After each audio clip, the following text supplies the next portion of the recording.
आज साताऱ्यामध्ये शाहूकला मंदिरमध्ये जरंडेश्वर मंदिराच्या जीर्णोद्धारासाठी जो कार्यक्रम आयोजित केलेला आहे त्या कार्यक्रमामध्ये जाधव यांनी अतिशय उत्कृष्ट गीत आणि अवघड गीत जे लता मंगेशकर आणि लीला अरुण अशा दोन दिग्गज गायकांनी जे गायलेलं आहे ते गीत त्यांनी सादर केलेलं आहे. त्यासाठी मी त्यांना वन्स मोर म्हणून मोठ्यानं ओढून वन्स मोर दिला आणि तो वन्स मोर त्याने ॲक्सेप्ट केला. त्यामुळं परत त्यांनी तो वन्स मोर पण घेतलेला आहे.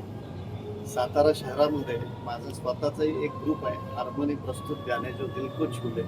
सातारा शहरामध्ये आम्ही 75हून अधिक एपिसोड्स केलेले आहेत. मॅडमचा आवाज ऐकल्यानंतर त्यांना खास दाद देण्यासाठी मी हॉलमधनं बाहेर येऊन त्यांना शुभेच्छा देत आहे. खूप खूप धन्यवाद. सातारकरांचं प्रेम हे असंच आमच्यावरती राहावं आणि तुमचे आशीर्वाद आहेत म्हणूनच मी हे सगळं करू शकते. तर सातारकरांचे खूप खूप धन्यवाद.